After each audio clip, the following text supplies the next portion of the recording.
So book of Hebrews, the 11th chapter, is written about heroes of faith, and we all know that. We all know that chapter as such.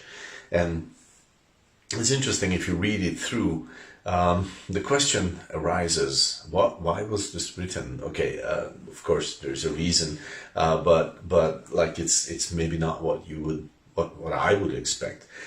So when you read Hebrews 11 and you read through the chapter and you have kind of an analytical mind like I do, then you know you look through that chapter and you try to analyze you're looking for patterns, okay? You're looking for the patterns that you could follow, like patterns of faith. Okay, this is about faith heroes. Here I can learn how to be a faith hero. So I read through the chapter, and with my analytical mind, I analyze and I scour the chapter for patterns, and I look for how to be like a faith hero, how to be truly a man of faith, like in my walk with God. And you know, and when you read through the chapter, at the end, if you have a mind like mine, then you become kind of desperate. And I remember this, reading it as a young believer, and I was like, I don't get it. You know, like I don't get it. And why? Okay, so because you're looking for patterns. So let me just say this as an early morning thought, as we usually do here in these jolts, and kind of just give you a little something to chew on with your spiritual mind.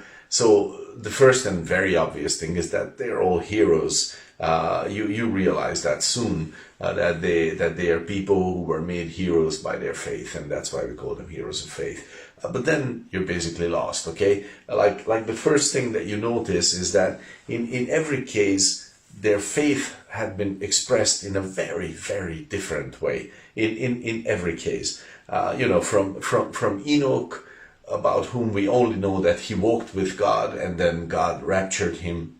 That's all we know about him.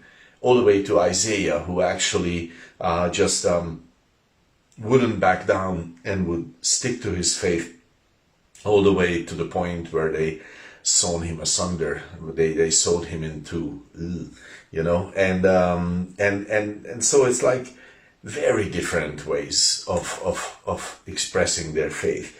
Actually, if you look through the whole thing, you see Abel. You know, Abel offered the right sacrifice, and that's how he expressed his faith. And then you look at Abraham. Abraham was willing to leave his family and his land, where his inheritance would have been, and you know, and he left it for the sake of the inheritance that God had promised him. Also, he was willing to sacrifice his son when God said so. You know, Noah, he built an ark. Sarah had a child by faith.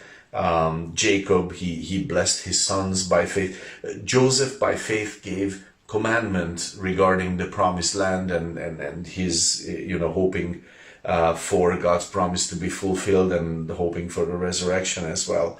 But then also there was Moses. You know, he by faith decided that he will not be part of the ruling family, but that he will stick with he will stick with his people and will become a family member among the slaves instead of the royal court.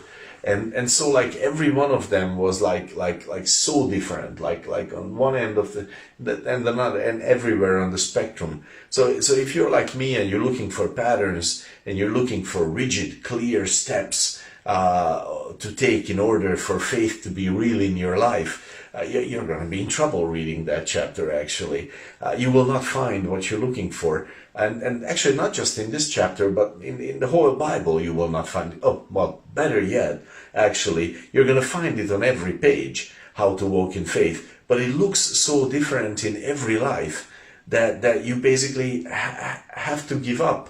I mean, you cannot do everything. You cannot try to do everything that they did. And besides, you know, if you just followed in the footsteps of those people, it wouldn't be faith if you did all the things they did. Because for you and for me, it would be just following a system that we try to build. No, God wants to lead you in your personal journey of faith. And that's just the thought I want to leave you with for today. God bless you.